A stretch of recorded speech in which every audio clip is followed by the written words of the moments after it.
Pour pouvoir aller bénir les villages, là, les endroits, là, pour qu'il y ait autant de miracles, j'utilise la neutralisation.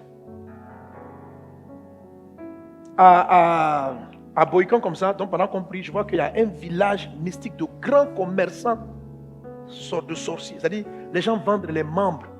Si tu veux acheter l'intelligence, ils ont un marché là. Ils avaient un marché, parce qu'on l'a détruit. Ils avaient un marché mystique. Si quelqu'un veut être plus sage et intelligent pour diriger une grande entreprise, il part pour rencontrer un marabout, il dit je veux devenir directeur, je veux devenir intelligent. Donc, on va rendre les gens fous. On va prendre leur intelligence. C'est ce qu'on appelle le commerce des âmes. C'est le commerce des âmes dont nous parle l'Apocalypse. Donc, subitement, un enfant est là, et puis, comme par exemple le garçon, là, il va au village, et puis subitement, il ne parle plus, il n'entend plus. Donc, on vient de lui voler quelque chose, ça va être redistribué à d'autres personnes. Voilà. Satan ne crée pas. Il faut savoir que Satan ne crée rien. Il ne peut pas créer. Donc, quand quelqu'un va voir un marabout, un féticheur, et il obtient quelque chose, c'est au détriment de quelqu'un d'autre, c'est sûr. Si quelqu'un va et puis il dit, fais un fétiche, je serai riche. Mais Satan ne peut pas créer la richesse. Ça veut dire forcément que c'est l'argent de quelqu'un. C'est la richesse que quelqu'un devait avoir qui sera prise. Il ne peut pas. Si tu vas voir un féticheur, un marabout pour dire j'ai mal aux yeux, Satan ne peut pas créer des yeux. Par contre, il peut voler les yeux. C'est pourquoi la Bible l'appelle c'est un voleur. Si on vous dit c'est un voleur, vous pensez qu'il vole quoi? Il vole quoi? Est-ce qu'il vole l'argent? Tu as déjà vu Satan venir prendre tes billets? Et depuis que tu es là, un jour ton argent, on a dit qu'il a pris, Satan a pris. Non, Satan ne vole pas les billets. Satan c'est un voleur. Il vole des choses virtuelles, des choses spirituelles.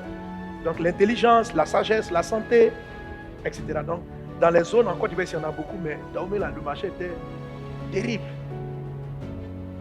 Mais avec beaucoup de sérénité. N'ayez pas peur des sorciers. Ce qui est en vous est trop puissant. C'est trop puissant. C'est trop puissant. Trop fort. Amen. Tous les missionnaires, on a bien dormi là-bas. On était tranquille. Hein? On n'a pas de problème. C'est quand on est parti saluer le roi, là, déjà un peu. Le roi nous donne de l'eau à boire. Je sentais que les gens ne voulaient pas boire. Et je les regarde, sans qu'ils me regardent. On dit prenez. Je dis, oh les gars aussi. Où est la bouteille? Rendu grâce. Tu mets le sang. Bu tranquille. Relax. Bon, mais puis il n'avait rien fait il n'avait rien fait là-dedans. Mais quand même, je suis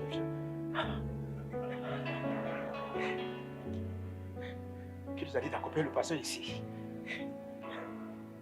Alléluia! Gloire à Dieu!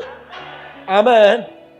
Il faut que vous ayez foi dans le Dieu que vous servez, le Dieu que vous adorez. On est un esprit, le Saint-Esprit est très au-dessus. Il n'y a pas de... C'est pas le même level. C'est-à-dire que c'est... Voilà. C'est pourquoi vous voyez quand vous tombez... Des personnes qui ne comprennent pas notre level.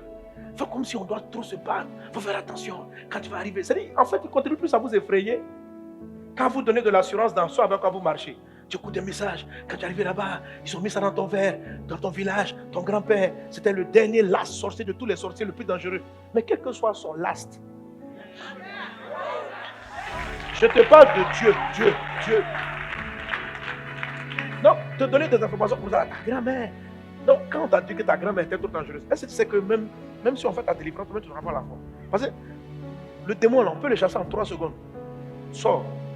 Mais toi, tu vas dire 3 secondes, c'est trop facile. Le degré de sorcellerie de ma grand-mère fait que le démon, là, ne peut pas partir en 3 secondes. Tu n'as pas la foi. Tu n'es pas fidèle. Tu n'as pas la foi. Tu ne crois pas ce que Jésus a dit. Tu n'es pas fidèle.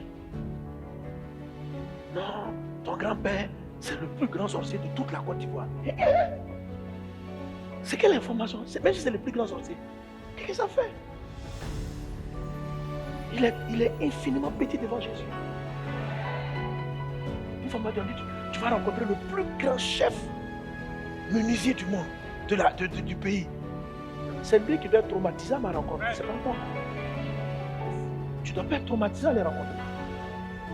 C'est lui qui doit dire, oh, je vais rencontrer un fils de Dieu. Moi, je suis un fils de Satan. Oh, Satan est trop petit devant son Dieu. Satan, est-ce qu'on peut tenir? Satan, est-ce qu'on peut tenir? C'est Satan qui doit lui dire, il faut fuir. Toi, ton Dieu te dit de fuir. C'est-à-dire que, je ne sais pas si tu comprends.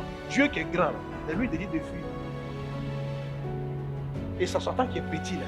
Donc, il t'arrive selon ta foi. Comme tu as une foi incrédule, qui croit que Dieu est au même niveau que Satan, il t'est fait selon ce que tu crois. Comme Comme tu crois qu'il ne peut pas vite partir et qu'ils sont tellement dangereux qu'ils doivent te poursuivre au moins 7 ans de combat spirituel avant que tu en finisses avec eux, il te sera fait selon ta foi. Si tu crois qu'on ne peut pas chasser Satan lui-même en 2 minutes, mais il ne partira pas en 2 minutes.